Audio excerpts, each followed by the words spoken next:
గొప్ప అమూల్యమైనటువంటిది దేవుని మహాకృప మాత్రమే ప్రియులారా. ఆ కృప వల్ల మనుషులు ఏ విధంగా జీవిస్తూ ఉన్నారో మరి ఇక్కడ కీర్తన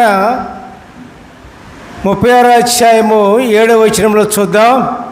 దేవా, నీ కృప ఎంతో అమూల్యమైనది, నరులు నీ రెక్కల నీడను ఆశ్రయించున్నారు. హల్లెలూయా, ప్రైజ్ ది లార్డ్. అటువంటి అమూల్యమైన కృప కాబట్టి దేవుని రెక్కల నీడను, దేవుని నామములో దేవుని యందు విశ్వాసం ఉంచి దేవుణ్ణి ప్రేమించి దేవుణ్ణి చేర్చుకొని ఆయన రెక్కల నీడను ఆశ్రయిస్తూ ఉన్నారు పిల్లారా. దేవునికి స్తోత్రం.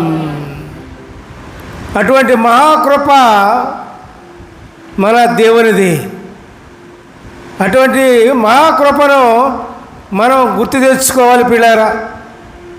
ఆ కృప కొందరి మీదే కాదు పిల్లారా, లోకమంతా కూడా ఆయన కృప ఆవరించి ఉన్నది. ఆయన కృప ఎంతండి? లోకమంతా కూడా ఆయన కృప ఆవరించి ఉన్నది.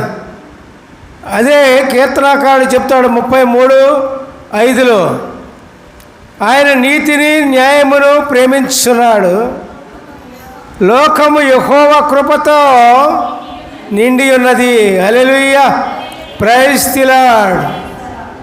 లోకము యెహోవా కృపతో నిండి ఉన్నది. లోకమంటే ఒక జాతి ప్రజలే కాదు, ఒక వర్గం ప్రజలే కాదు, ఒక కులం ప్రజలే కాదు, ఒక ప్రాంతపు వారే కాదు, ఒక దేశం వారే కాదు, ప్రపంచంలో ఉన్న ప్రతి ఒక్క వ్యక్తి కూడా లోకంలో ఉన్న వాళ్ళే. వీరందరూ కూడా, అందరి మీద కూడా దేవుని కృప మరి నిండి ఉంది. అటువంటి మహాకృప కలిగిన దేవుని బిడ్డలారా. ఎందుకంటే అందరూ దేవుని బిడ్డలే. దేవుని బిడ్డలో కాని వాళ్ళు ఎవరు లేరు. ఒక దేవుని నమ్మిన వాళ్ళే కాదు బిడ్డలారా, అందరూ కూడా దేవుని బిడ్డలే. దేవుని నామాన్ని ఎప్పుడు తెలుసుకుంటారా అని తక్కిన బిడ్డలను గురించి దేవుడు ఎదురు చూస్తూ ఉంటాడు. హల్లెలూయా, ప్రైజ్ ది లార్డ్. అటువంటి మహాకృప దేవునిది పిల్లారా.